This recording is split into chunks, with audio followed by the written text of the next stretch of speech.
Hey everyone, welcome back to the Tutorium in Intensive English at the University of Illinois at Chicago. I'm Jordan, your grammar teacher. In today's module, we will be talking about indirect questions. In today's lesson, we will look at examples of indirect questions, learn the grammar rules for indirect questions, and we will practice making indirect questions. Here on this slide, we see on the left examples of direct questions, and on the right, indirect questions. Our direct questions, you see, are just the basic format of a question. Where is Tybal? Who is that? Is Debbie here? Does Dave teach level 3? Now, indirect questions, you'll notice, they're asking for the same information, but they are a little bit longer. So, where is Tybal becomes, do you know where Tybal is? Who is that? Becomes, can you tell me who that is? Is Debbie over here? Becomes, I wonder if you could tell me if Debbie is here. Does Dave teach level 3? Becomes, I would like to know if Dave teaches level 3. Now, you might be wondering, why are there two types of questions? Well, one reason why we use indirect questions is to address somebody that maybe we don't know very well. So this is really a way to be extra polite with people. So if you are new in a city and you need directions, or you are going to speak to somebody that you do not know, it is useful to use indirect questions. It sounds so much nicer. The direct questions can sound a little bit aggressive to English speakers, and so we use indirect questions just to be ultra polite. Let's look at the format of these indirect questions. First of all, if we look at all 4 of our examples, we can see that an indirect question can be a question or a statement.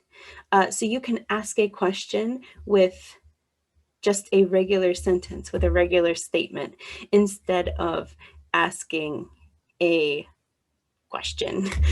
So what I mean by that is we can use some phrases like can, could, would you tell me, and that of course will take a question mark. However, indirect questions in statement format will sound something like, I'd like to know, I'm not sure, I was wondering, I wonder, please tell me. And when someone hears those phrases, they will know that you are asking for information, even if you're not asking for it directly. Rule number 2, you have to be careful about the type of question that you're asking. So rule number 2 is about WH questions: who, what, where, when, why, how. What we can do is add our WH word after indirect questions, indirect question phrases. Additionally, when we create these, we want to remove the helping verb do, does, or did that we usually have in question format. So, for example, in a question, we can ask, would you tell me when? Do you mind telling me who? Do you know where? In statement format, we can say something like, I'd like to know who, I'm not sure what, I was wondering where, I wonder when, I don't know why, please tell me how. So you have your phrase, and then just add the WH word that you want. Rule number 3, we also have yes, no questions. So with yes, no questions, we add if or whether after indirect question phrases. And still, we need to remove any helping verbs, those that do, does, did. Those will disappear.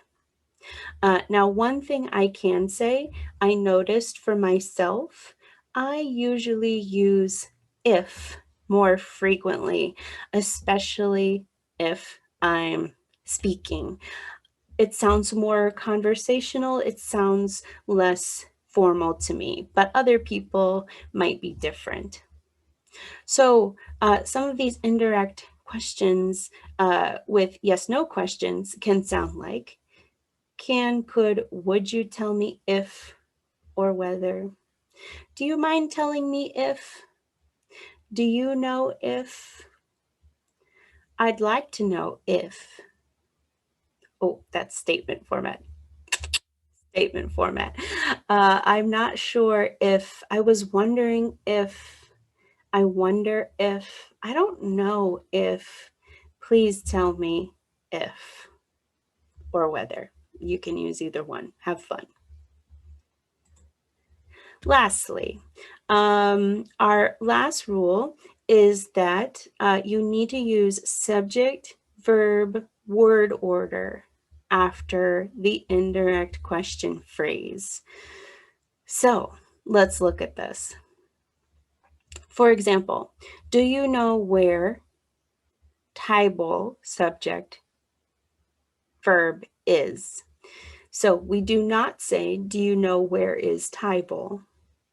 We say, do you know where TESOL is? Same thing. Can you tell me who that is? Not, can you tell me who is that? No. Can you tell me who that is? Subject, verb. I wonder if you could tell me if Debbie is here. Or I would like to know if Dave teaches level 3. So some examples could be, can you tell me who your friend is? Do you mind telling me what your name is? Do you know where Joy Yi is? I'd like to know when the party is. I'm not sure why he is here. I was wondering how you know Katie. I wonder if Rachel can sing. I don't know if Becky is good at cooking. Please tell me if Steph can.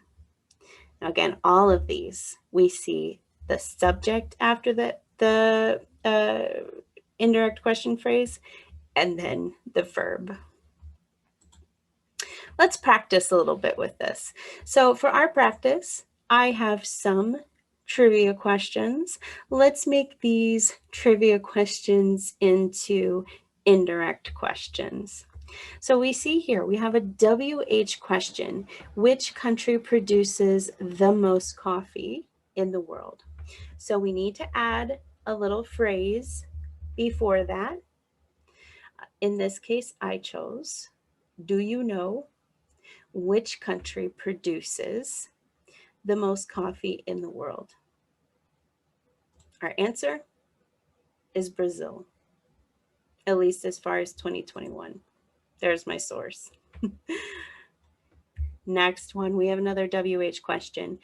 How many taste buds, those are those little things on your tongue, does the average tongue have? Oh, my cat's talking to us. In this case, I said, I wonder that's my indirect question phrase. How many, I use the same WH phrase, how many taste buds the average tongue, subject, has, verb. The answer is 10,000. Next, who invented tea? Who is tricky? I'll show you why. To make an indirect question, we can say, I'd like to know who invented. Who really becomes the subject after the indirect question phrase. So who is our subject? Invented is our verb. Our answer, China. How long does it take to hard boil an egg? Okay, so we need to add our indirect question phrase. Our WH word is how long. So can you tell me how long it takes? We removed the does to hard boil an egg. Remember, if you see do, does, or did, remove them. We don't need them in indirect questions. And it takes 7 minutes to hard boil an egg. Okay, what does piano mean? So we need our indirect question phrase. Our WH word is what? Do you know what piano means? Again, we see that does, remove it. We do not need it in indirect questions. And it means to be played softly. Very interesting.